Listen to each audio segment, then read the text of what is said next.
हाँ, नहीं लिंक बिठाना पड़ता है ना।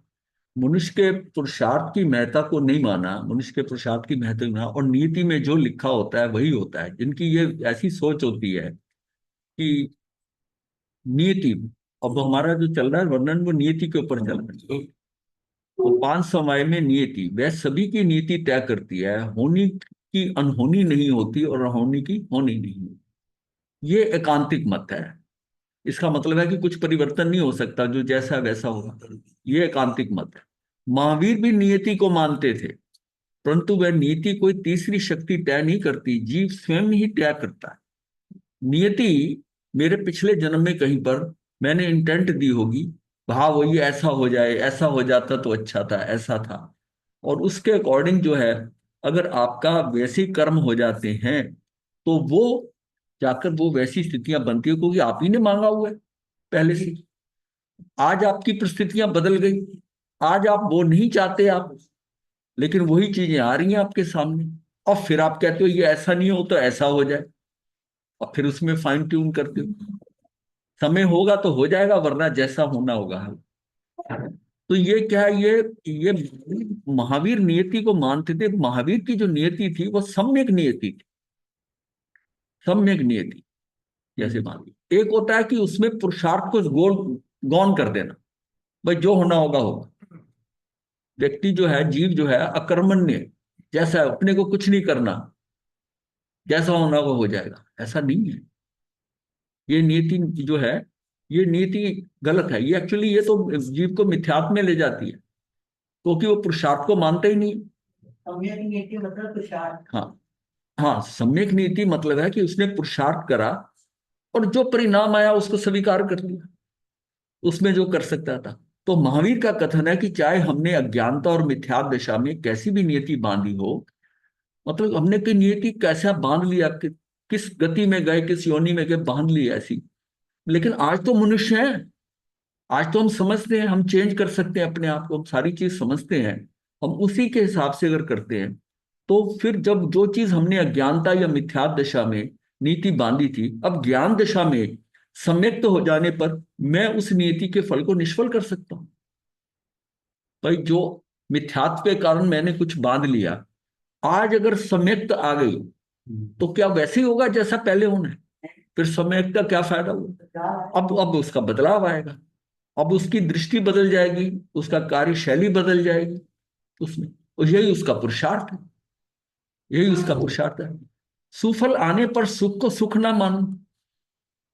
अब जब ये नहीं पता होता कि हम बड़े बड़े खुश होते हैं, बड़े दुखी होते हैं, लेकिन यह है कि इससे मेरे कर्म का बंध होता है, तो मुझे सुफल आने पर सुख को ना मानूं और सुखी करने वाले के प्रति राग ना करूं, इसने मुझे सुखी करा। दुष्फल आने पर दुख से दुखी ना हो और दुखी करने वाले निमित्त के प्रति द्वेष ना करूं, तो वह नीति मेरे आत्म पुरुषार्थ से निष्फल हो जाएगी। अब नियति में अगर पड़ा है कि तू राग द्वेष कर, ये अच्छा है, ये कर्मों के अनुसार, तेरे कर्मों के अनुसार जो निमित्त आ रहे हैं वो तेरे सुख दुख के कारण बन रहे हैं, कारण बन रहे हैं। कारण होता नहीं, वो निर्दोष होता है, लेकिन हम तो ये समझते हैं ना कि इसके कारण हुआ। अगर मैं उसको कारण ना समझूं और इसको अपने कर्मों के कारण मानूं और उसको मानूं कि ये निर्दोष है, तो फिर प्रॉब्लम क्या? फिर ना राग होगा ना द्वेष होगा।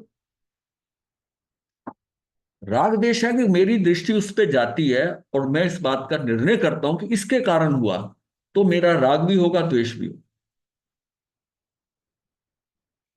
तो वह नियति मेरे आत्म पुरुषार्थ से निष्फल हो जाती है। नियति का वास्तविक अर्थ समझने के लिए जन्म मरण की स्थिति पर विचार करें। मृत्यु एक नियति है।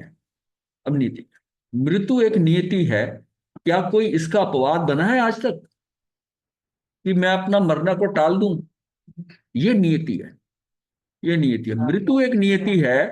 क्या कोई इसका अपवाद आज तक कोई कोई नहीं बना और ना ही बन सकेगा? जो जन्मता है वह मरता है, जो जीवन धर्मा है वो मरण धर्मा है। ये नियति है, निश्चित है। आयुष कर्म की उपस्थिति में जन्म मरण दोनों अनिवार्य है। अचेतन में भी नियति है। कोई भी अचेतन द्रव्य की पर्याय शाश्वत नहीं है, वो बदलती रहती है। उसकी नियति यही है, बदलती रही। चेतन अचेतन दोनों पर नियति लागू होती है। चेतन जगत में जन्म और मृत्यु होती है। चेतन जगत जो है उसमें जन्म और मृत्यु होती है, और अचेतन में जन्म और मृत्यु ना कहकर उत्पाद व्यय होता है। बाद में अचेतन के लिए हम कहते हैं इसका उत्पाद हुआ, व्यय हुआ। और जिसमें चेतन में वही चीज बदलाव आता है तो हम कहते हैं जन्म हुआ और मृत्यु हुई। इसका अर्थ कि उसका रूप बनता है, दूसरा नष्ट होता है। एक रूप बनता है, एक नष्ट होता है। तो एक्चुअली ये तो उसका परिवर्तन हो रहा है, उस पर्याय में उसका परिवर्तन हो रहा है, उसकी अवस्थाएं बदल रही हैं। हम जीव के लिए कह देते हैं जन्म मरण। जन्म मरण किसका हो रहा है? पर्याय का। द्रव्य का तो होता है नहीं जन्म मरण। द्रव्य तो जो है वो है, गुण भी उसके जो है वो है। जो ये जो परिवर्तन हो रहा है वो उसकी पर्याय में हो रहा है, पर्याय में हो रहा है। और जैसे जीव की चेतन की पर्याय में हो रहा है तो हम जन्म मरण कह देते हैं। और अगर अजीव की हो रहा है, अचेतन में हो रहा है, तो हम उत्पाद व्यय कह देते हैं। उत्पाद और व्यय का चक्र, जन्म और मृत्यु का चक्र, रूपांतरण का चक्र नियति है। ये नियति है, इसको आप चेंज नहीं कर सकते। जो उत्पाद और व्यय हो रहा है, जन्म और मृत्यु का चक्र जो हो रहा है, उसके जो रूपांतरण का चक्कर है, नियति है, वह शाश्वत नियम है। जो चेतन व अचेतन पर घटित होते हैं, उन सारे नियमों का अर्थ है नियति। पैदा होना भी नियति में था, और उसका उस समय पे मरना वो भी नियति है। आप इसको कोई किसी पुरुषार्थ से अपना मरण रोक सकता है कोई? आपके साथ नहीं कहा। और पुरुषार्थ से क्या अपना जन्म ला सकता है? ये नियति है, ये नियति। अब नियति को ना बड़े ध्यान से समझना पड़ेगा कि नियति है यहां पर किस किसके में है कि ये जो उत्पाद वे हो रहा है, जन्म मरण हो रहा है, मैं उसमें उत्पाद वे ध्रुवता किसी में बदल सकता हूं क्या? वो नियति से चल रहा है, वो नियति है। मनुष्यों द्वारा कृत नियम नियति नहीं है। जो हमने नियम बनाए हैं वो नियति नहीं है। नियति वह जो प्राकृतिक नियम है, अकृतक है, स्वाभाविक है, सर्वभौम नियम है। नियति में कोई तर्क नहीं होता, वहां तर्क की पहुंच नहीं है। नियति तर्कातीत है। अब स्वभाव और नियति में क्या फर्क हुआ? स्वभाव बहुत फर्क है। एक ये एक अलग समवाय है, दूसरा अलग समवाय है। दो उसमें से तो दो अलग समवाय हैं। अलग अलग है। हाँ ठीक है। इसकी जो डिटेल है, स्वभाव तो उसकी इंट्रिंसिक वैल्यू है, जिसका स्वभाव है। आम के बीज ने आम ही बनना है। हाँ। और नियति में यह है कि इसने कब पकना है, कैसा बनना है। स्वभाव तो एक अलग चीज है। पक्षी का स्वभाव है उड़ना, वो स्वभाव उसका है। मछली का स्वभाव है पानी में तैरना। अब किसी भी पानी की मछली हो, किसी भी देश की मछली हो, वो तैरेगी, स्वभाव है ना। उसका स्वभाव है तैरना। ये तो स्वभाव में हमने बड़ी डिटेल में किया था। तो नियति को व्यवस्था कह सकते हैं। नीति को ये कहे कि नियति जो है उसकी जो अवस्था आ रही है, प्रयांतर हो रहा है, जो बदलाव आ रहा है, वो बदलाव नियति है या नियति नहीं है।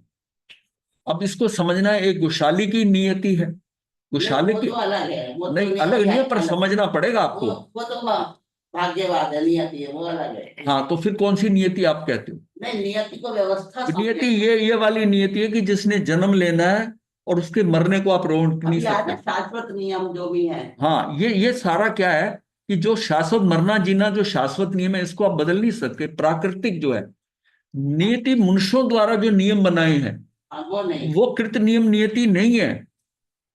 नियति वह है जो प्राकृतिक नियम है, अकृतिक है, किसी के किए हुए नहीं है, स्वाभाविक है। जन्म हो रहा है तो हो रहा है, इसलिए मरना है तो मरना है। अब उसको उसको आप उसको कहोगे कि मैं पुरुषार्थ से इसको रोक लूं? रोक सकते हो? जन्म मरण तो नियति है। और जो कोई आकस्मिक उपद्रव आता है, घटना, एक्सीडेंट होता है, कुछ होता है, वो नियति में नहीं आएगा।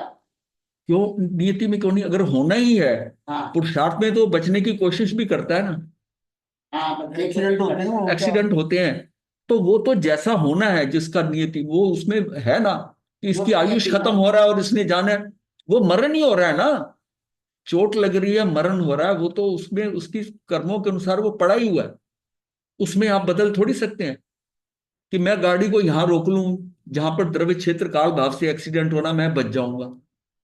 एक व्यक्ति, अचानक किसी आग लग गई, हाँ कुछ भी आकस्मिक घटना घट गई, हाँ जी, तो वो नियति में ही आएगी। हाँ, जो चीज घटना घटती है वो नियति में आती है, लेकिन पुरुषार्थ में आप फायर ब्रिगेड भी तो बुलाते हो, कितनी जल्दी फोन करते हो, वो कितनी जल्दी आ जाता है, वो आकर बुझा देते हैं, आपका नुकसान कम होता है। नियति में ये पड़ा है कि ये बिल्कुल जलकर राख हो जाना है, ना वो आएगा ना आपसे आपको फायर ब्रिगेड मिलेगी।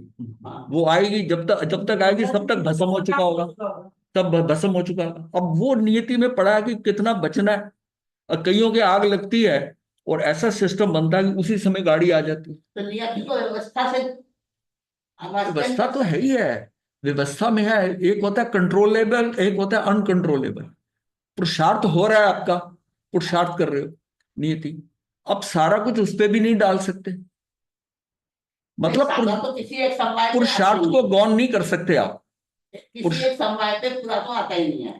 वो तो है, हाँ। लेकिन आप अपने पुरुषार्थ को गौण नहीं कर सकते। आपने पुरुषार्थ किया और नहीं आई गाड़ी, फायर ब्रिगेड नहीं आई, तो उसका जो होना था वो हुआ, और वो आ गई, आते ही उन्होंने कार्य कर दिया, तो उसका बचाव हो गया।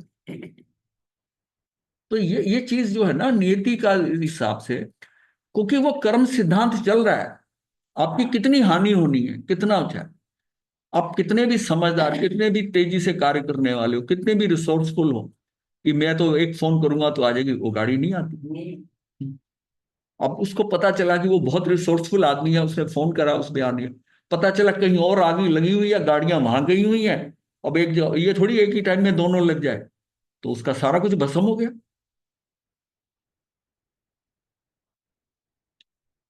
नहीं, अभी फिर भी आएगा वापस, कल भी आया था कि नियति कहकर भी हम उस चीज को ये कह रहे, वो भी गलत है। शायद ऊपर की पैराग्राफ में आया।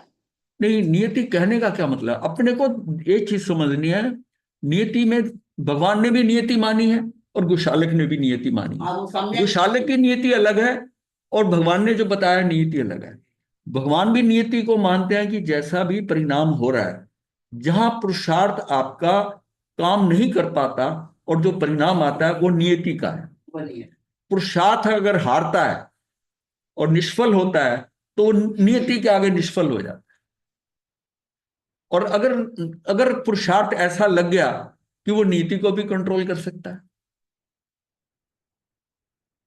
अगर हम ये कहें कि पुरुषार्थ नीति को कंट्रोल नहीं कर सकता, तो फिर हम भी तो उसी लाइन पे आ गए जो गौशाला की नियति है। हाँ ठीक है। हाँ कहीं पर मिट्टी में सोना निकलता है, अप्रत्याशित लाभ हो जाता है अचानक, जिसको लाभ कहते हैं लोग हाँ संसार में से, हाँ, तो वो भी नियति में ही आएगा। वो कर्म में आएगा, वो कर्म में आएगा। वो कर्म में आएगा। आपके कर्म में वो उदय आपका है कि आपको प्राप्ति होनी है, तो वो उससे आएगा। अच्छा, कब आएगा, वो काल में पड़ा हुआ है। तो ये सारी चीजें है ना कि काल भी पड़ा है, कर्म भी पड़ा है, स्वभाव भी पड़ा है, नियति भी पड़ा है, ये सारे पर्दे के पीछे आपको नहीं पता। आपके हाथ में पुरुषार्थ पता है, और पुरुषार्थ भी उतना ही होगा जितनी आपकी समझ में आ रहा है कि इस कार्य को करने के लिए मुझे ये करना है। कई बार आप उसको सफिशिएंट पुरुषार्थ समझते हो, और जब घटना घट जाती है तो आपको तो यार ये तो मैंने किया ही नहीं, ये मैं कर सकता था। तो पुरुषार्थ, इसका मतलब पुरुषार्थ पूरा नहीं लगा। अगर पूरा लगा होता तो आप ये नहीं कहते कि मैं ये मैंने किया नहीं है। अब पुरुषार्थ में एक जो स्टूडेंट है वो खूब पढ़ता है, लेकिन एक सब्जेक्ट में वो ये क्या करता है, ये 4-5 चैप्टर छोड़ देता है। प्रश्न आएगा तो क्या होगा कि चॉइस भी होगी, 7 क्वेश्चन होंगे, 8 होंगे, उसमें से 5 करने होंगे, 6 करने होंगे। अगर इसमें से आ भी गया तो मैं छोड़ दूंगा, ये उसको टिप्पणी, उसने छोड़ दी। उस साल पेपर जो बना वो 3-4 सब उन्हीं में से बने। ज्यादा आ गया। अब बन गए। अब वो वहां पर जो सोचा कि मैंने वो भी पढ़ लिए होते, मतलब वो इतना एक्टिव कि मैंने, ये एक तरीका होता है, एक व्यक्ति सारी किताब पढ़, ये भी तो नीति का पार्ट हाँ होगा। हाँ हाँ, ये वही मैं कह रहा हूँ ना कि उसको होने, और है बहुत पढ़ाकू, करेक्ट। एक्सपेक्ट ये करते हैं कि उसके बहुत नंबर आएंगे, लेकिन इस बार खेल हो गया, खेल हो गया। अब उसने ये चॉइस करा। वैसे तो सारी किताब पढ़ने की बजाय जो लोग होते हैं ना, उनको गेस लग जाता है कि ये आएंगे, सारा साल तो पढ़ते हैं, लेकिन जो बीच में एक दिन का गैप होता है, जब प्रिपरेशन करे कल पेपर है, तो वो कुछ कुछ सिलेक्टेड को पढ़ते हैं। 10 ईयर वहाँ पेपर्स होते हैं। वो नहीं, 10 ईयर सब्जेक्ट भी पता होता है कि पिछले साल ये आया था, पिछले पेपर पता है। अब वो सोचता है इस साल ये आ जाएगा, इस साल ये आ जाएगा। हमने खुद किया, देखा ना कि हम जब छोटी क्लासों में होते थे कि इस बार ऐसे ही आएगा, क्योंकि न्यूज में आ रहा था इस बात पे घटना चल रही है, जैसे लड़ाई हो रही है पाकिस्तान के साथ, यानी चाइना से जब लड़ाई हुई, तो हम स्कूल में जब थे, तो उसमें हमें हुआ, ये बात 62 की बात है ना, तो ये ध्यान में आया कि भाई 62 के अंदर हम किस क्लास में थे, यही 7वीं 8वीं में होंगे। तो उसमें ये बात में आई कि इस बार जो आएगा ना, तो युद्ध के ऊपर आएगा, वॉर के ऊपर आएगा, हिंदी में आ जाए चाहे इंग्लिश में आ जाए, तो वॉर की प्रिपरेशन करो, वॉर की प्रिपरेशन करो। तो वो बड़े आराम से तैयारी हो जाती है।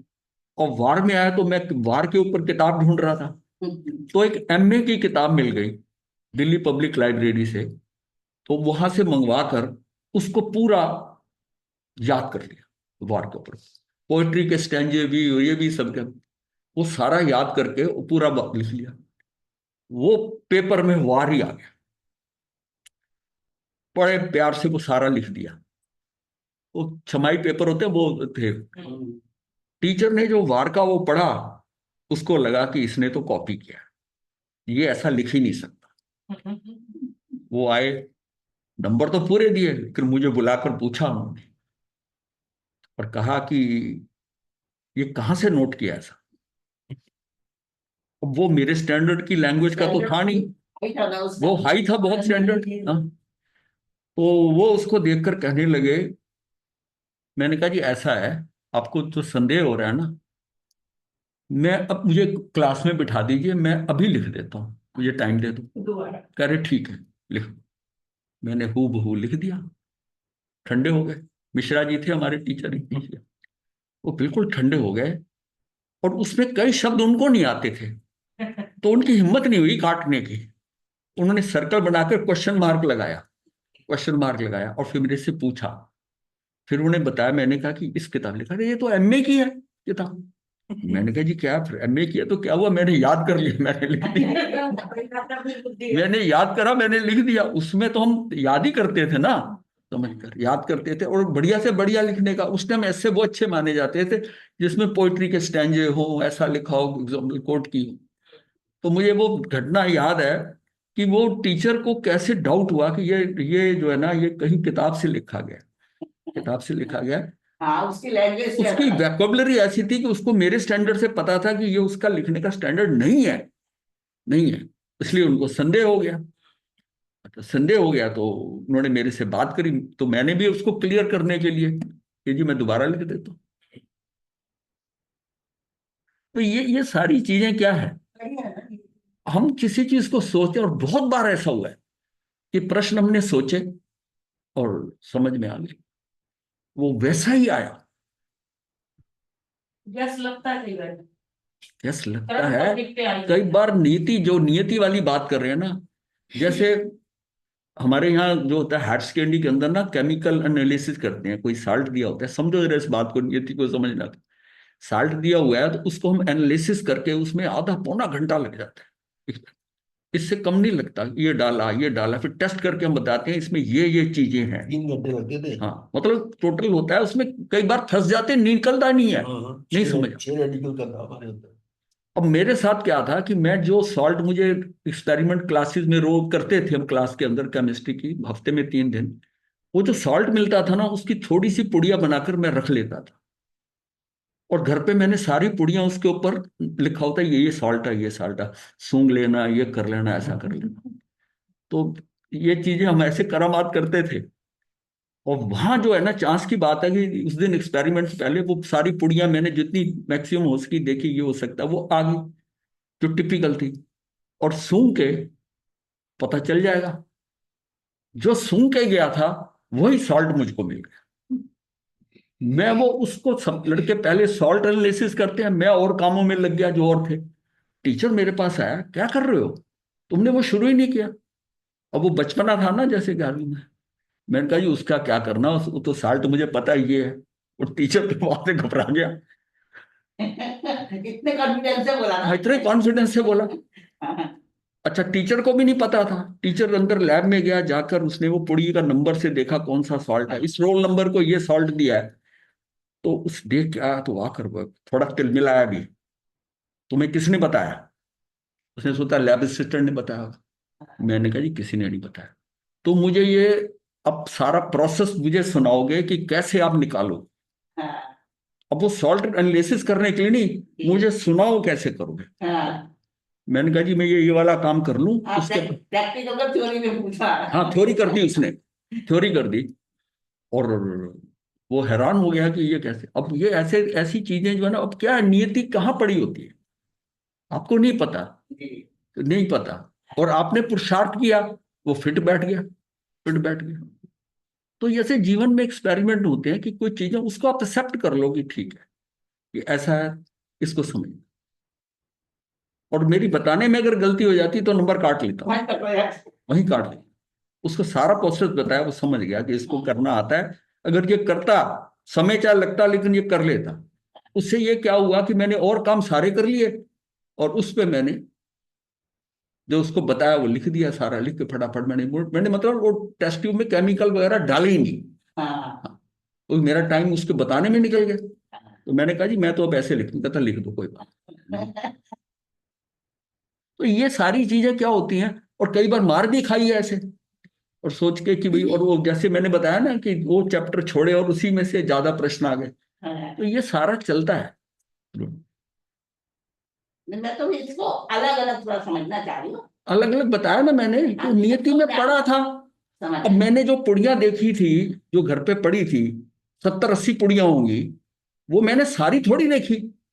जिन पुड़ियों को मेरे हाथ में आई, सुनकर इसको थोड़ा देख लूं ये है, जल्दी जल्दी में अब एक एक खोल के तो देखी नहीं। तो हाँ, बाई चांस जो 4-5 देखी, उसी में वो उसी में से आ गया। उसी में से आ गया। नहीं तो मुझे सारी थोड़ी याद होती, ऐसी थोड़ी। इस तरह का तुक्का लग जाना वो नहीं आती है। हाँ, वो उसको तो समझा रहा हूं मैं, ये नियति में पढ़ा था, नियति में पढ़ा। और नहीं होना होता तो वो छूट जाती, मैं औरों को देखता और मिलता मुझे ये। अब मैंने उसमें से सिलेक्टेड किया और वही रखा। कई बार आप कहते हो कि मैंने ये कार्य किया ऐसा करने के लिए और वही हो गया, तो ये मतलब है कि आपको उसमें वही होना था आपके हाथ में। मेरे को ये समझ में आया जो मैं बताऊं, हाँ, व्यवस्था और नियति हाँ, बहुत अंश में हमें सिमिलर लगते हैं। हाँ, लेकिन जब वो पर्टिकुलर टाइम और वो पर्टिकुलर घटना होती है, हाँ। उसके हिसाब से कहाँ व्यवस्था नाम देंगे और कहाँ नियति नाम, कहाँ नियति? ये समझ आया। हाँ, मतलब नियति में, मान लिया मैं ये कहता हूं कि मैं जो करना चाहता था जिंदगी में, साधु नहीं बनना चाहता, उन चीजों में मैं असफल रहा। तो बड़ी ऐसा था कि क्या हो गया। अब साधु बनना था, अगर उसमें सफल हो जाता तो साधु नहीं ये बनता। नियति है, ये नियति है। ये नियति है। ये नियति में पड़ा था कि साधु बनना है, साधु बनना है। तो उसके कारण वो जो मैं बनना चाहता था अपनी मर्जी से, उसमें मैं फ्लॉप होता रहा, फ्लॉप होता रहा। और घूम घूम के करते करते एक जगह वहां आया। तो ये नियति में था, नियति में ये बनना था। अब यहां पर जो, अगर मैं उसको पुरुषार्थ मानूं जहां मैं फेल हुआ था, हाँ, वो पुरुषार्थ मेरा फेल हुआ क्योंकि नीति में पड़ा था ये बनना, हाँ, ये बनना। बस ये, इसको ऐसे समझ लो। ये चलते बहुत साथ साथ हैं, और इसमें बहुत ज्यादा कंफ्यूजन है लोगों को। सम्यक नियति और नियति आज जो गौशाला का, इसमें बहुत है। मतलब तभी मैं कर लूं, जो परिणाम आते हैं आप करते हो उसमें दुखी सुखी होने, उसमें जैसे हम दुखी होते थे कि ये हमारा काम नहीं हुआ, ऐसा नहीं हुआ, वो काम छोड़ना पड़ा, वो करते करते वो हमको सिस्टम वहां लेके आता है, सिस्टम वहां लेके आता है। एक चींटी होती है ना, चींटी चलती है, तो उसको क्या है कि स्मेल आ रही है चीनी की, कहीं मीठे की उसको स्मेल आ, और बीच में पहले, इससे पहले पानी पड़ा हुआ है। अब वो चलती आ रही है, वो पानी को देख के सोचती है पानी, फिर मुड़ती है, फिर करती है, तो वो चीनी के पास आने की करती है। और कई बार क्या होता है कि बीच में ग्रीस आ गई, और थोड़ी उधर को बढ़ी, स्मेल तो उसको आ रही चीनी की, लेकिन उससे पहले ग्रीस पड़ी है, वो ग्रीस में फंस जाती है, उसको चीनी मिल रही नहीं। और कई ऐसी चींटियां कि वो देखोगे कि आप कई बार देखो ऐसा चीनी दाना डाल के, और चींटियां कैसे आ रही हैं, जस्ट विजुलाइज कि वो कैसे चींटियां पहुंचती हैं वहां पर। तो वो जब आकर आती है और जिसने पाना है वो ग्रीस को अवॉइड कर जाती है, वो सीधा चीनी के दाने पे आ जाती है, उसको चीनी प्राप्त हो जाती कई बार स्पेशल डालो फिर नहीं आती, है। नहीं आती। आ जाती है। कई बार आप चीनी हाथ से डालोगे ना और सोचोगे ये चींटी आ रही इसको खाएगी, वो भाग जाएगी, और 5-7 मिनट बाद दोगे 10-15 चींटियां आ जाएंगी और उसको लगेंगी। वो अपने हिसाब से आती है। आप सोचो कि ये उसके मुंह के आगे दाना रख दो चीनी का, छोड़ जाएगी।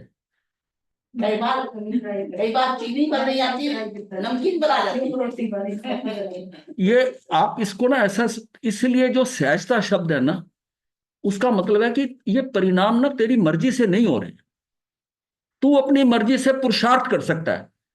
हाँ, परिणाम परिणाम जो है ना वो सिस्टम में पड़े हुए, वो परिणाम उसको लेके वहां जाए, ये उसकी सम्यक नियति है। अब आप पुरुषार्थ को बंद कर कर सोचो कि ये जहां होना होगा हो जाएगा, वो नियति वो नहीं, वो कोशालक की नियति। ये सब मनुष्यों द्वारा कृत नियम नियति नहीं है। नीति वह जो है प्राकृतिक नियम है, अकृतिक है, स्वाभाविक है, सर्वभौम है, यूनिवर्सल लॉ है। यूनिवर्सल लॉ का मतलब ही होता है कि उसमें कोई बदलाव नहीं होगा। भाई सूर्य ने पूर्व में ही उदय होना है और पश्चिम में डूबना है, आप बदल सकते हो किसी पुरुषार्थ से? सार्वभौम नियम है, यूनिवर्सल लॉ है कि उसका उदय पूर्व में होना है, उसके पश्चिम में जाना है। ये क्या है? ये सिस्टम के अंदर डला हुआ है, फिर भी वो बदल रहा है। पूर्व में उसकी एंगल बदलता जा रहा है, किस समय पूर्व में इधर से निकलता है, फिर थोड़ा हटके निकलता है, फिर सर्दियां आ गई इधर से निकलता है, पर डायरेक्शन पूर्व ही रहती है उसके बदला। पूर्व से निकलेगा पश्चिम, कोई कह सकता है कि दक्षिण से निकलेगा और उत्तर में, नहीं ऐसा नहीं है।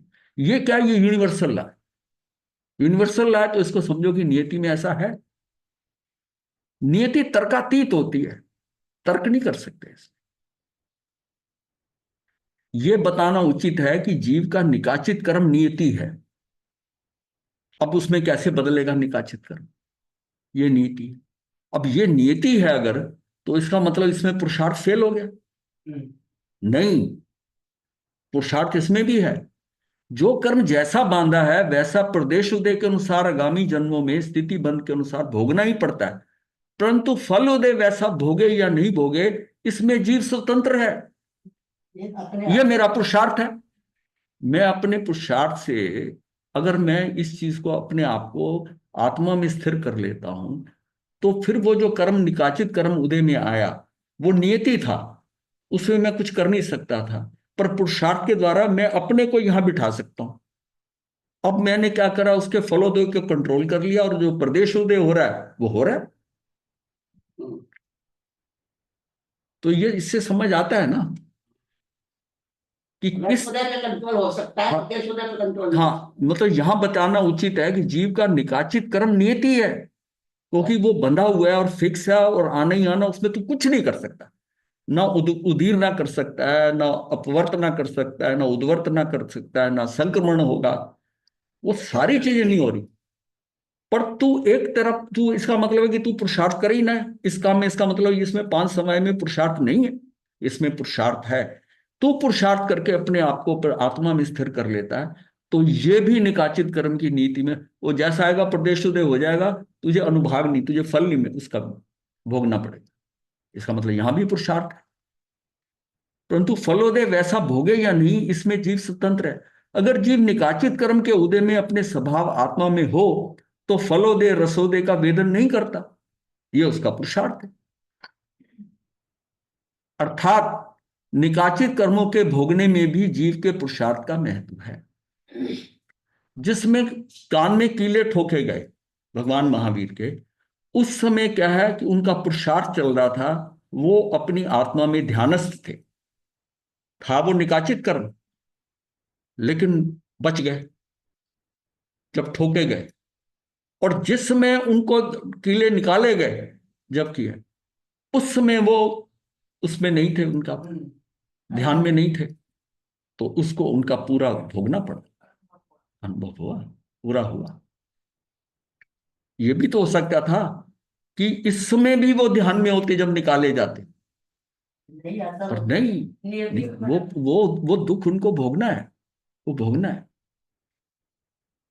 उसमें जीव स्वतंत्र है। अगर जीव निकाचित कर्म के उदय में अपने स्वभाव आत्मा में हो तो फल उदय रसोदय का वेदन नहीं करता। अर्थात निकाचित कर्मों के भोगने में भी जीव के पुरुषार्थ का महत्व है। निकाचित कर्मों में भी पुरुषार्थ का महत्व है। जिस कार्य का फल तदनुकूल पुरुषार्थ से विपरीत दिशा में जाए तो उसको नियति का कार्य मानना चाहिए। जहां मेरा पुरुषार्थ फेल हो रहा है, मतलब मैं करना ऐसे चाहता था और विपरीत दिशा में जाए, तो उसको समझो नियति में ऐसा पड़ा है। टेंशन लेने की जरूरत नहीं है। मैंने जो करना था करा था, नियति में पड़ा था, ठीक है। पूर्व में उपार्जित नाम कर्म, गोत्र कर्म और आयुष कर्म के अनुसार जीव इस जीवन में उनके फलित रूप नियति निश्चित करके आया। अब ये जो क्या है, पूर्व भव में नाम कर्म, गोत्र कर्म, आयुष कर्म के अनुसार जीव इस जीवन में अपने फलित रूप नियति निश्चित करके आया। पिछले भव में ये फिक्स करके आया। जैसे बांधे हैं वैसा फल स्वयं नियत किया है, ऐसा माने। मैंने अब बांध लिए। इसमें इसमें क्या है, उदय में जब आते हैं ना तो इसको तू उपशम कर सकता है ना शिवक्षम कर सकता है। ये उदय में आएंगे और क्षय होंगे, तू कुछ नहीं कर सकता। जो तेरा नामकर्म है, जैसे जैसे जैसे उदय में आ रहा है तुझको वैसा ही भोगना है। इसमें तेरे पास कुछ भी नहीं है। घाती कर्मों में तेरे पास पुरुषार्थ करने के तरीके हैं। इसको उपशम कर दे, इसको शिवक्षम कर दे, अपनी मर्जी से कर रहा है। उसकी उदीर ना कर दे, इसमें कुछ नहीं कर सकता। उसमें ये तो जैसे आ रहे हैं, जितना आयुष है, जैसा होना है वैसा ही होगा। नामकर्म जैसा बांधा है इस जन्म में ऐसा ही होगा। इसलिए ये पीछे से बड़े लंबे डिस्टेंस से नहीं चलते आ रहे, पिछले भवों से इकट्ठा होकर नहीं आ रहे जैसे घाती कर्म आ रहे। ये पिछले जन्म में ही मैंने बांधा और उसको वैसे का वैसा मुझे भोगना है। चाहे केवली ही हो जाए, उसको भी जितना आयुष है, जबकि ये होगा कि केवल ज्ञान भाव से मिल गया है, मतलब मोक्ष हो गया है, भाव से द्रव्य से होना है, तो जल्दी काम निपट जाए। नहीं, सारा कुछ वैसे ही भोगना है जितना टाइम, उसमें कुछ बदलाव नहीं होगा। जैसे बांधे हैं वैसा फल स्वयं नियत किया है, ऐसा माने। क्योंकि ये नियत मैंने ही किया है। पिछले जन्म के अंदर नाम कर्म जो मैंने है, जहां जहां मैंने मन वचन काया की एक रूपता नहीं रखी, जहां मैंने विसंवाद किया है, वहां पर आकर मेरा नाम कर्म अशुभ बन गया। वो वैसा है। और अगर सारा शुभ बना तो मेरा व्यक्तित्व भी अच्छा होगा, मेरा आकार सारा, मेरा प्रभाव, वो सारे शुभ होंगे दूसरों पर। और गोत्र कर्म में भी जिसमें मद किया, जहां जहां मद किया, वो वैसा का वैसा गोत्र कर्म हो जाएगा। आयुष कर्म के अंदर उसमें भी कुछ बदलाव नहीं आ सकता। देखा जाए तो जो आयुष कर्म है ये नियति है, इसमें तो कुछ नहीं कर सकता। पहले बताया ही है। इन्हें निष्फल किया जा सकता, मतलब क्या माने कि प्रथम कोई भी उच्च नाम कर्म के कारण शरीर की उत्कृष्ट सैनन संस्थान आदि पर अहंकार ना करे, निकृष्ट सैनन संस्थान पर हीनता तुच्छता का भाव ना करे, तो वह निष्फल हो जाता है। उत्कृष्ट या निकृष्ट गोत्र क्रम से मिलने वाले सम्मान तिरस्कार में समत्व साध ले तो उसका नियति फल निष्फल हो जाए। जो फल मिलना है वो निष्फल हो जाएगा।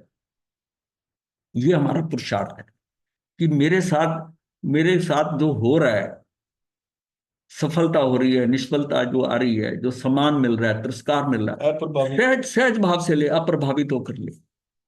अगर यहां मैं करता हूं तो मेरा आगे आगे ये फिर भाई पिछले भाव से तो ये मिल रहा है, इस भाव से मेरा फिर जो है गोत्र कर्म नाम कर्म, और ये गड़बड़ा जाएगा।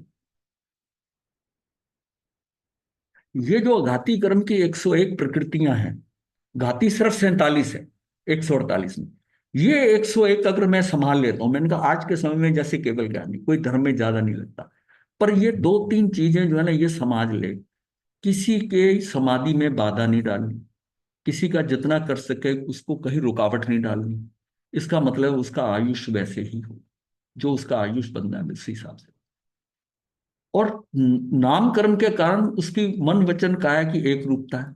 किसी से झगड़ा नहीं करा, किसी से झगड़ा हुआ है तो उसको सुलझा लिया, झगड़ा खुद भी नहीं किया और दूसरे के हुआ तो उसमें बीच में मध्यस्थता करके सुलझा दिया, उसका नामकर्म शुभ बनेगा। जो 93 की 93 प्रकृतियां अगर शुभ बन गई तो उसका जीवन कितना आसान हो जाएगा। गोत्र कर्म का हो गया, एक गोत्र कर्म का हो गया, आयुष कर्म भी सही हो गया। 101 प्रकृतियां अगर मैंने सही कर दी, ये 47 रह गई, 47 की। तो आपके जीवन में ये जो प्रॉब्लम आएगी, एटलीस्ट जो नाम कर्म और गोत्र कर्म से संसार का जो विचरण है वो तो आनंददायक हो जाएगा ना। रंग रूप वाणी सौष्ठव संस्थान ये सारे बढ़िया ले लिए, तो आगे आपका समान हो रहा है, कुछ हो रहा है, टेंशन नहीं है, आर्थ ध्यान नहीं होगा, कुछ नहीं होगा, आपका ज्यादा बढ़िया रहेगा।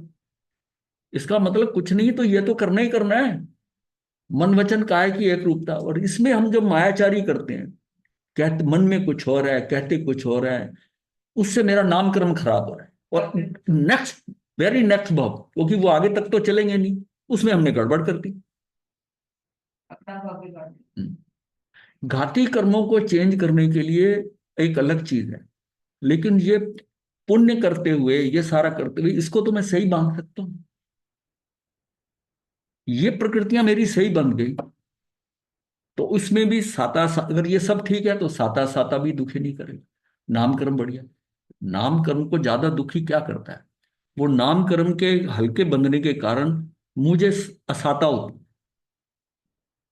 जैसा मैं कार्य कर रहा हूं लोग स्वीकार नहीं करते, कितनी मेहनत कर लो कोई उसका यश नहीं देगा, तो आप दुखी होंगे, आपके ऊपर लांछन लग जाएंगे नामकर्म के कारण, उससे आप और दुखी होंगे।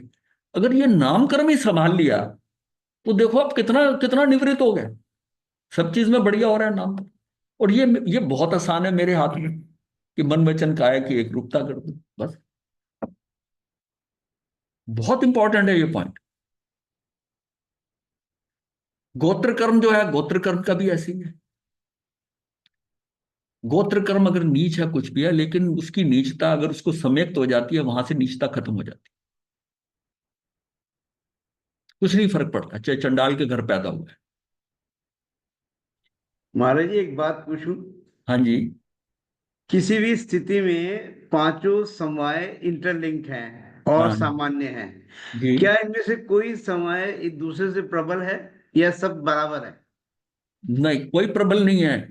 किस किस काम में कैसा कौन गौन हो जाएगा, कौन पीछे हट जाएगा, कौन आगे आ जाएगा, ये आपके हाथ में नहीं है। प्रेजेंस सबकी होगी, प्रेजेंस स्थिति सबकी के होगी। ऊपर निर्भर है। हाँ, उसी में। इक्वल है। अगर आपका काल सही नहीं है, सब कुछ ठीक है। ये वीटो वाले हैं, हाँ वीटो पावर होती है ना, समझ एक ने गया। अगर वीटो नहीं दी ना, वीटो हाँ तो यही बात समझ लीजिए हाँ अरे कि वीटो वाले सामान्य है, लेकिन कई स्थिति के हिसाब से उनकी शक्ति वैसी बदल जाती है। हाँ, क्योंकि वो कैसे बदलेगी, वो नियति साथ साथ चल रही है ना। समझ समझ गया महाराज। हम नियति समझते हैं कि पर्टिकुलर पॉइंट।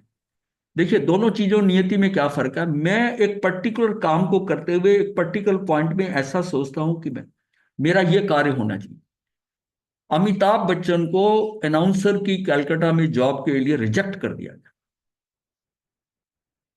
अनाउंसर की कोई बहुत अच्छी पोस्ट नहीं है, पर उस टाइम नौकरी चाहिए थी उसको, तो वो नौकरी के लिए गया, वो रिजेक्ट हो गया। अब फिल्म इंडस्ट्री में आया तो उसने कहा क्या लंबा सा, क्या है इसका, ये कैसा है, ये कहाँ कहाँ जमेगा फिल्म इंडस्ट्री में, कोई रंग रूप ये वो सब कोई इतना बढ़िया, वो इतना बढ़िया नहीं है, काफी धक्के खाने पड़े। लेकिन उसकी पोजीशन क्या बनी, आगे बढ़ गया। फिर ऐसा हुआ जीरो हो गया, जो पैसा कमाया था जीरो हो गया, तो समझे ये तो खत्म हो गया। अब उसके उसके जो है सिस्टम के अंदर नीति में कौन बनेगा करोड़पति, केबीसी पड़ा था, उसने उठाकर उसको वहां पहुंचा दिया जहां नहीं है। अब क्या स्थिति है, अब उसका परिवार डिसमेंटल हो रहा है, टूट फूट हो रही है, परिवार में झगड़े हो रहे हैं, बेटी बाप। अब फिर दुखी हो रहा है। अब पैसा बहुत है, अब दुखी हो रहा है। पैसा कम नहीं था तब दुखी। मतलब ये सारा अब ये इसको अगर कैसे रोक दें, वो पुण्य ये सारा पड़ा हुआ है, सिस्टम में पड़ा हुआ है। महाराज जी इसका मतलब ये तो काल का भी इसके ऊपर इफेक्ट हुआ हाँ ना। हाँ, उसी उसी पे आ रहा हूं, ये काल में कि वही किसी समय काल प्रबल है, किसी काल, समय हाँ काल प्रबल प्रबल है। है। ये इसका काल, 30 रुपया लेके निकला था घर से हाँ सबसे पहले। हाँ, तो ये काल से कितना है। तो आप अपने जीवन में ही एनालिसिस करो, कोई कई बार आपको आप करना चाहते थे और उस काम में वो रुकावट आ गई और आप दुखी हुए, क्योंकि हम ना शॉर्ट टर्म देखते हैं, हम चीजों को ना माइक्रोस्कोप के नीचे रखकर देखते हैं, अरे ये खराब हो गया, ये ठीक हो गया। टेलीस्कोपिकली वो कहाँ पड़ी आपको नहीं पता कि ये जो एक छोटी सी कमी है कहाँ जाकर आएगी, कहाँ लंबे समय में ये जाके क्या रिजल्ट देगी, और उसमें बल्ले बल्ले हो जाएगी। और फिर आप याद करोगे, अच्छा हुआ अनाउंसर की जॉब नहीं मिली, नहीं तो मैं वहीं फंस जाता। इसलिए ना जीवन को बड़ा सहज रखना पड़ेगा, क्योंकि एक प्लानिंग जो चल रही है माइक्रो लेवल की, मैं तो बड़ी स्थूल प्लानिंग कर रहा हूं, मैं तो बहुत छोटा सोच रहा हूं, मुझे ये मिल जाए ये हो जाए। तेरे तेरे उसमें क्या पड़ा तुझे थोड़ी पता है। यहाँ तो बॉलीवुड का बादशाह बनना था, देखो सब कुछ होगा तो क्या थे, तो उसी को बॉलीवुड का हाँ, बादशाह अमिताभ बच्चन भी मान जाता है। हाँ।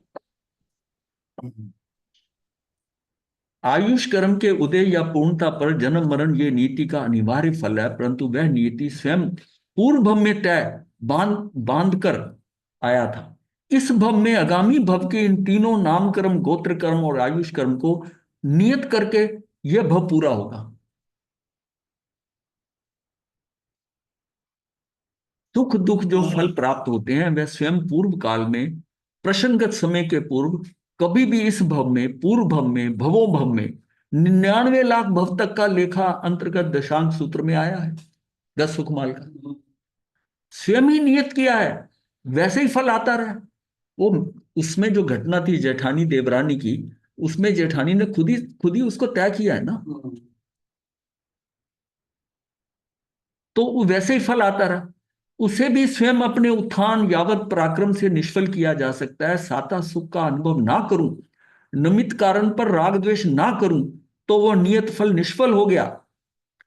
मतलब वो कर्म जो है ना, वो मुझे सुखी दुखी करना चाहते, निमित्त वैसे ही आया। अब मेरी स्थिति ऐसा है कि मुझे ये निर्दोष लगता है, मुझे कुछ करना ही, कर ले जो मर्जी दुखी करना, क्या दिक्कत है भाई। संगम देव जो है इतना दुखी करा, वो पड़ा हुआ है, लेकिन उन्होंने उस चीज को 6 महीने तक सहन करा। अगर 6 महीने सहन नहीं करते और आर्त ध्यान और ये सब चलता, तो कितने कर्मों का और ढेर लग जाता। पता है कि ये मेरे कर्मों के कारण ही हो रहा है, ये दोषी नहीं है। ये उस बात को अपने को लेना है कि जो हमारे साथ घट रहा है वो बड़ी माइक्रो लेवल की हमारी सोच से परे है। मुझे तो ये देखना है कि मैंने इसमें यहां अब क्या कर रहा हूं। तो मेरे हाथ में तो ये है कि ये जो हो रहा है मैं इस पर रिएक्ट ना करूं। रिएक्ट करता हूं तो मैं फंसता हूं, रिएक्ट करके तो वो प्रोसेस श्रृंखला चालू होगी ना आगे, फिर आगे आएगी, तो उसमें पता नहीं मैं किस स्थिति में होऊंगा, फिर मेरे से गड़बड़ हो जाएगी, मैं निकल ही नहीं पाऊंगा। आज मैं मनुष्य भव में हूं, मुझे ज्ञान भी है, सब कुछ है, मेरा क्या हो जाएगा, क्या नुकसान हो जाएगा। ये इस व्यक्ति ने मेरा नुकसान कर दिया तो धन का ही नुकसान, इसने मेरे शरीर को चोट पहुंचाई तो शरीर मेरा नहीं है। ये जो मेरे साथ घटित हो रहा है, अगर मैं इसके साथ रिएक्ट ना करूं तो ये श्रृंखला टूट गई। और ये मनुष्य भव में बड़ी आसानी से हो सकता है, और किसी भव में नहीं हो सकता। और हम सबसे ज्यादा रिएक्ट जो है मनुष्य भव में ही कर रहे हैं। कोई यहां हम अपने आप को ज्यादा समझदार समझ रहे, इसने क्या कर दिया, इसको मैं बताऊंगा मैं क्या हूं, बस होगी गड़बड़। बताया या नहीं बताया, लेकिन कर्मों गड़बड़ हो गई, भाव कर लिया, गड़बड़ हो गई।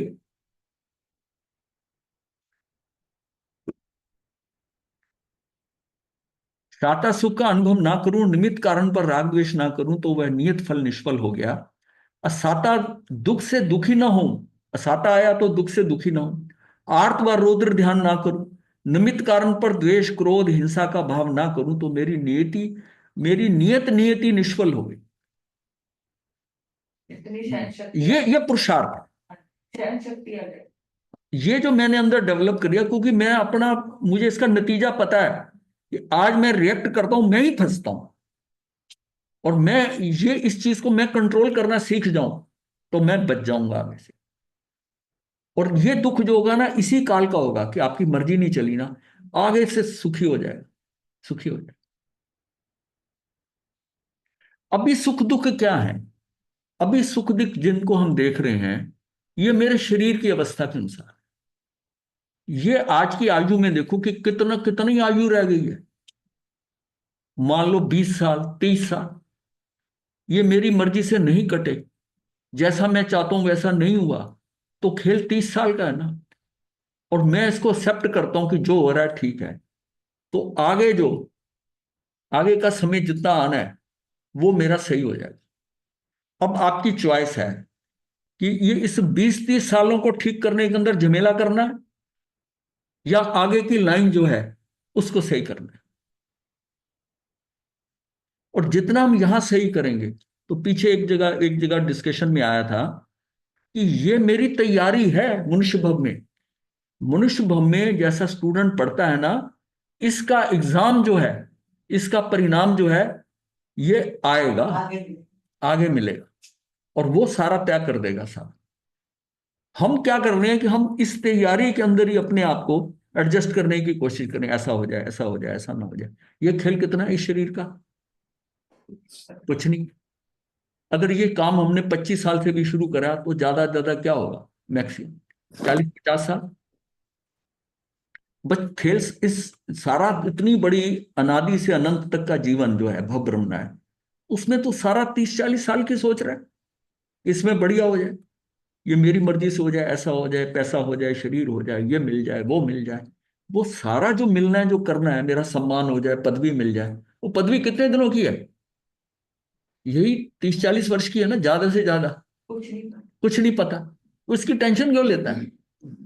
तू लॉन्ग टर्म प्लानिंग देख कि ये साल निकलने के बाद, अब इसके बाद में मेरा नाम, मेरा गोत्र, मेरा आयुष, ये सही, और घाटी कर्म भी कर्कश नहीं बंधे, हल्के बंधे हैं, कुछ है मैं संभाल लूंगा। तो आगे की लाइन जो है यहां से निकले, वो हमें पता नहीं कहाँ कहाँ जाना है, पर उस सब में मेरी जो आत्मा है वो अपग्रेड होके जाएगी यहां से। तो जो आज मिला, इससे इससे नीचे तो जाऊंगा नहीं, तो इससे ऊपर जाऊंगा। अब होता क्या है कि जिस परिणामों से मैं यहां एंटर किया है, मैं उसको खराब करके जाता हूं, सारी मेहनत के ऊपर ना पानी फेर के जाता हूं, जो पुण्य से। जब चक्रवर्ती नहीं बचा पाता इतने पुण्य करने के बाद और इस तरह का पाने के बाद, तो हम क्या चीज है, हमें क्या मिल जाए, उसको क्या नहीं मिला। वो अपने लिए 7वीं नरक की तैयारी कर लेता है। तो हमारे पास जितना पुण्य वगैरह है, उसके अकॉर्डिंग हम भी अगर त्याग कर दें तो हमारी भी गति सुधर जाएगी ना।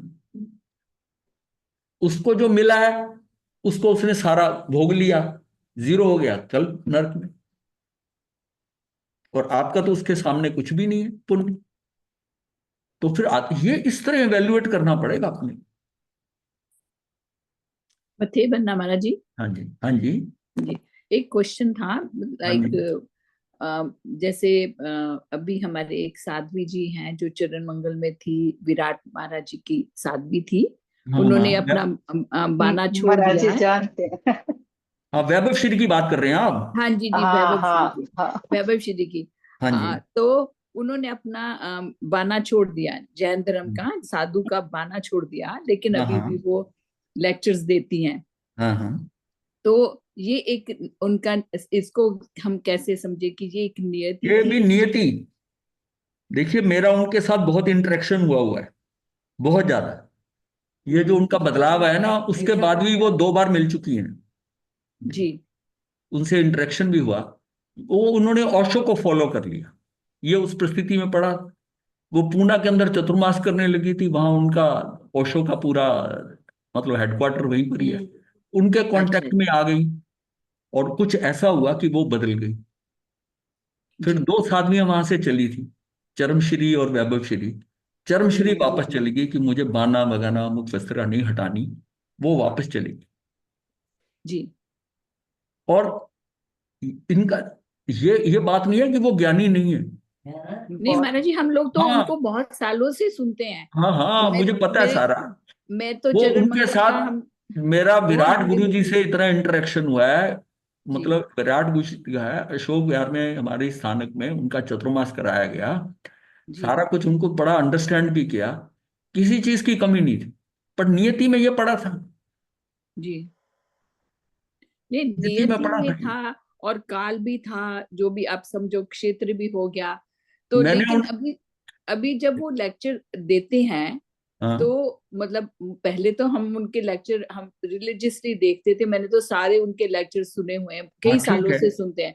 हाँ हाँ। तो लेकिन अब वो जैसे जैन धर्म को या उनको क्रिटिसाइज करती हैं, तो अपने कर्म बंधन नहीं हो गए ना उनके। देखिए, ये व्यवस्था में पड़ा है, कर्म तो बंधन होता है, किसी धर्म को हम ऐसा नहीं कह सकते कि ऐसा है। जी, वो इसको ही फॉलो करती थी, उनकी मदर है, उनकी बहनें, वो सब कर रही हैं, अब चला रही है ना। सब, हाँ जी जी जी सब जी। चला रही, मैं सबको जानता हूँ। न्याक्षरी उनकी माता है।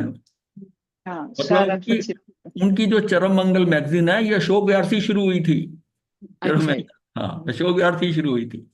हाँ नहीं, हमने तो कोविड में उनको जब जूम पे आता था उनका नहीं, देखना हम ही तो किया।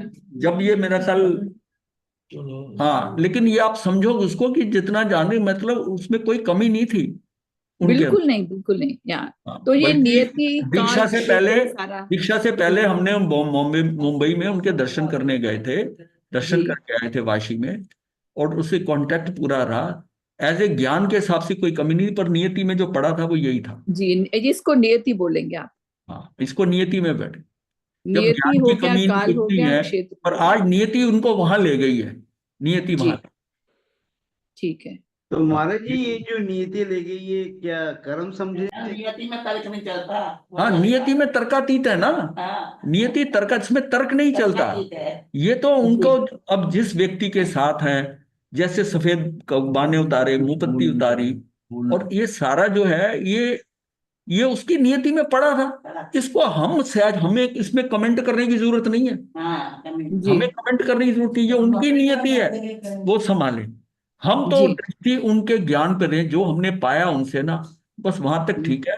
और अब उसके बाद वो जो कर रही, वो जाने, उनका काम जाने। हम बाहरी जी परिवेश में कहाँ आते हैं? हाँ, हम नहीं है। हमें नहीं पता कि वो ज्ञान पे किस लेवल पे चली जाए।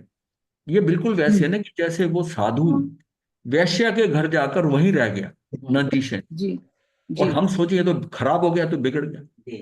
वो हर रोज के 10 लोगों को महावीर के पास भेजता था। और अल्टीमेटली जब वो जागृत हुआ, वो वापस फिर चला गया। ये जी। नियति में पड़ा। ये नियति, ये ठीक है, ठीक नियति है, में बस पड़ा ये। था। लेकिन ये नहीं है कि उसका साथ, उसमें जो गैप आया बीच में, वो ठीक है, जी नियति में था। तो व्यक्ति, जी हमारे लिए वो व्यक्ति नंदी सेन उस टाइम पर, मान लिया नंदी सेन वैश्या के यहाँ रहने लग गया, तो लोग उसको कहें, उसके साथी कहें, ये कहें। अगर हम सोचे इसकी नियति में यही है, हम इग्नोर कर दे, अपने को क्या लेना देना किसी के साथ, वो जी। पर है ना। नहीं नहीं, बात उसके सही है, लिए मुझे बिल्कुल समय सही। क्यों खराब करना। मुझे नहीं जी पता कि उसकी नियति से ऐसा हो रहा, मैं उसमें कमेंट देना शुरू कर देता हूँ। जी उसका क्या बनना है, क्या होना है, और वो नंदी सेन आगे जाके कैसे निकला। तो ये तो बात जो है ना, ये समझने की बात है कि किसके साथ क्या घट रहा है, कैसा हो रहा है। मुझे उसमें कुछ इंटरफेरेंस करने क्यों नहीं है। ये सारा व्यवस्था में पड़ा हुआ है, ये व्यवस्थित है। उस व्यवस्था के ऊपर तू कमेंट क्यों कर रहा है। जी तेरा क्या राइट है उस पर कमेंट करने, कि उसने छोड़ दिया, खराब हो गया, ये हो गया, धर्म छोड़ दिया, वो धर्म छोड़कर खराब हो गया। आपको नहीं पता, कल को जैसे नंदी शैन कन्वर्ट हुआ, उनको भी रियलाइज हो, और कुछ का कुछ पाले, पता नहीं, आपको नहीं पता कि उसका क्या। नहीं नहीं, उनका, महाराज जी, एक बात मैं तो बताएं। आपको इसको, मैं हाँ, बोलिए। नियति और काल क्षेत्र के साथ कनेक्ट कर रही थी मैं उसको। सारी, हाँ। अब उसका काल के अनुसार नियति उसको वहां ले जा रही है, और काल अगर बदलेगा तो वो भी पलटकर हो सकता है कि बदलाव आ जाए। लेकिन उसमें जी अपने को कुछ नहीं लेना था। हाँ, बोलिए जी महाराज जी, मैं ये कह रहा था कि चलिए, आपने ये बात नहीं थी, बिल्कुल ठीक है कि वो चली गई धर्म, हाँ जैन धर्म छोड़ के, लेकिन हाँ उनके विचार में जो परिवर्तन आया, वो भी नीति का पार्ट होगा। हाँ। संस्कार उनको, वो मतलब जिस तरह हम उनसे डिस्कशन करते थे, मतलब मैंने पहली क्योंकि 28 हमने जो है ना, उनके जो लेक्चर सुने हैं, 8 व्रत उसमें। उनके कहने से करे थे। और उन्होंने बताया था कि संकल्प में बहुत शक्ति होती है। तो हाँ मैंने पहले दिन ही, जैसे स्वाध्याय करने के लिए, वो साध्वी थी कि जब हम, ये आत्म दृष्टा जी और हम सब लोग जो है ना, ये आत्म ये सब जब स्वाध्याय करते थे, तो पहली साधु उतर कर आती थी और हमें स्वाध्याय कराती थी। तत्वार्थ सूत्र का जो उन्होंने पूरा सारा उन्होंने उन्होंने करवाया, हमें उन्हें करवाया। पर इसमें उनके साथ हमारी इमेज ऐसी थी कि देखिए, ऐसा है कि विराट गुरु जी मुझे कुछ कह देते थे, मुझे लगता था ये तो बड़े ज्ञानी, और मैंने उनका ज्ञान देखा है, मतलब विराट गुरु जी के बड़े करिश्मे देखे हैं। लेकिन ये जो है ना, ये जो इनका परिवर्तन है, ये नियति में पड़ा था, काल के अनुसार। अब बुद्धि वैसी हो गई, वैसा हो गया। अब हमें नहीं पता, हम कमेंट नहीं करते, कल को उनका क्या होना है। तो मैंने जो नंदी सेन की एग्जाम्पल दी है ना, वो बिल्कुल उससे सेट बैठती है, कि उसका जीवन में ये परिवर्तन आया, जैसा आया, और वैसे ही होगा। ये हमें नहीं पता होता कि जीवन में क्या हो रहा है, कैसे हो रहा है। आपने एक बिल्कुल। नल दमयंती की कहानी सुनी होगी। नल दमयंती के केस में पिछले भव में उसने एक पंडित को, एक मुंडित को, साधु को 12 घंटे के लिए रोक लिया। उसके ऊपर विश्वास नहीं, क्या कर रहा है, गड़बड़ कर रहा है, उसको 12 घंटे के लिए जाने नहीं दिया, उसको रोक लिया। पिछले भव में दोनों पति पत्नी थे। इस नल दमयंती के भव में 12 वर्ष तक पति पत्नी का वियोग हो गया, पति पत्नी का वियोग हो गया। अब ये देखिए, अब टाइम देखिए कि मल्टीप्लिकेशन फैक्टर क्या है। ऋषभदेव भगवान ने 13 घंटे तक उन्होंने उसको छीके बंधे रहे और उनको जानवर पशुओं को नहीं मिला। उसके कारण उनको क्या हुआ, 13 महीने 10 दिन तक उनको भोजन नहीं मिला। ये इतनी जबरदस्त कैलकुलेशन है।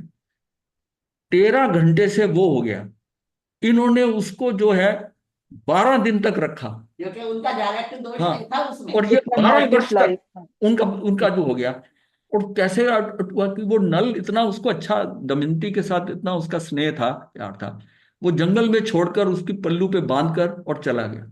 और कितने टैलेंटेड थे। हाँ, तो नल, इसकी अगर ये जो कहानियां ना, इसमें से सार निकालो, कहानी को कहानी नहीं समझो। सही बात। हाँ, कहानी में से सार निकाल लो कि ये घटना घटी तो उसके पीछे कारण क्या था, और फिर उसने कैसे उसको दोबारा नल को पाया। वो कुबड़ा हो गया, ये हो गया, सब टैलेंट कुछ की वजह से तो उसके, हाँ, उसके कारण से उतना, जब समय आता है, काल लब्धि परिपक्व हुई, सारा चीज सही हो गई। काल लब्धि खराब हुई तो ये सारा चक्कर हो गया। ये 5 समवाय को अगर आपने समझ लिया, अंदर से समझ लो भाषा, अगर समझ गया ना तो ये सारी व्यवस्था समझ में आती है, कहीं टेंशन नहीं होगी आपको इस बात की ये ऐसा कैसे हो गया, ऐसा मेरे साथ क्यों हो रहा है, ऐसा। अरे ये व्यवस्था में पड़ा है, जैसा हो रहा है तेरे बस का नहीं। तू ध्यान अपने पुरुषार्थ पे रख, तू ध्यान अपने पे रख। ये जो खिलाड़ी बाहर आ रहे हैं ना, तुझे नहीं पता कि किसने किसने मैदान जीत लेना है। तू अपने आप को होशियार समझता है कि ऐसा हो ऐसा हो, और होना पता नहीं कैसे है। तो तभी आपके अंदर सहज भाव आएगा, सरलता आएगी। ये 5 समवाय बहुत इंपॉर्टेंट सब्जेक्ट है। ये हमारा अंदर सारा, हम कहते हैं कि सब कुछ व्यवस्थित है, समझो, लेकिन जब तक ये नहीं समझेंगे वो व्यवस्था समझ में नहीं आएगी, क्योंकि इतने पॉइंट पड़े हैं और सारे डिफरेंट है। श्रीमद रायचंद जी है कितना, हाँ, लेकिन दीक्षा नहीं ले पाए। डिक्शनरी आयुष कम इतना, आयुष का इसका मतलब है कि उन्होंने जिस कार्य में दिया, किस कार्य करा जिसमें वो महावीर के समोसरण के अंदर, यानी कि ये भी कहा जाता है कि उनके कोई अंतिम शिष्य थे, ऐसा उन्होंने वर्णन किया। वहां आकर फिर छूटे, वहां से आए, करते करते क्या इतना छोटा आयुष क्रम, और एंड में देखा जाए तो आयुष कुछ भी नहीं रहा, आयुष का हाँ, कुछ भी नहीं रहा। लेकिन प्राप्ति ज्ञान की कितनी रही, ज्ञान अलग बात है। इसका मतलब है कि उनके घाती कर्म में कहीं गड़बड़ हुई है, और घाती कर्म जो है वो बड़े सही थे, घाती कर्म सही पड़े थे।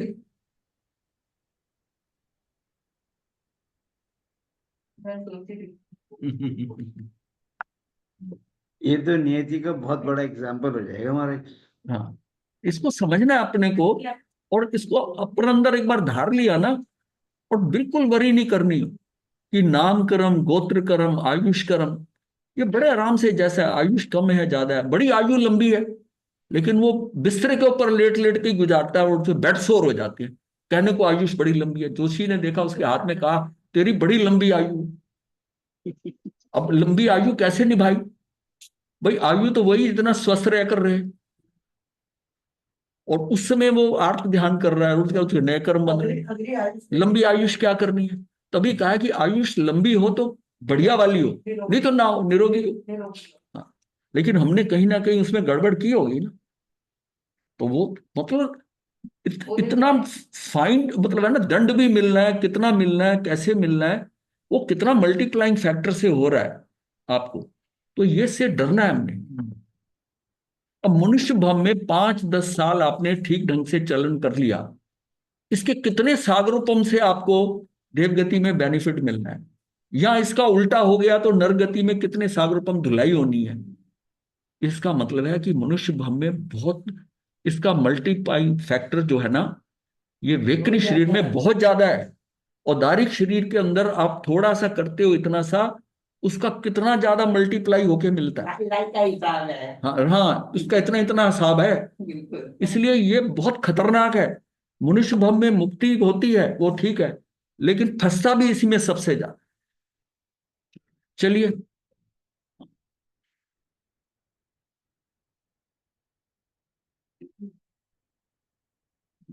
एरो करना पड़ेगा। एरो एरो नहीं नहीं, एरो आएगा तभी आएगा ना। आ गया ना। नहीं, एरो लाना पड़ता है। नहीं लाना, अपने आप आएगा, वो अब ऊपर जाएगा तो आएगा ना, अब नीचे से ही कर देता है। चलो, नमो अरिहंतान, नमो सिद्धान, नमो आयुर्वेदान, नमो वज्रायन, नमो लोहे सब पावनम, चतारी मंगलम अरिहंता मंगलम सिद्धा मंगलम, राहु मंगलम केवली पनतो धम्मो मंगलम, चतारी लोकोत्तमा अरिहंता लोकोत्तमा सिद्धा लोकोत्तमा, साहू लोकोत्तमा केवली पनतो धम्मो लोकोत्तमा, चतारी शरणं भवजामि, अरिहंते शरणं भवजामि, सिद्धे शरणं भवजामि, साहू शरणं भवजामि, केवली पनतं धम्मं शरणं भवजामि, चार शरण सुख करने मंगल जारी है। करने वंदामी महाराज जी।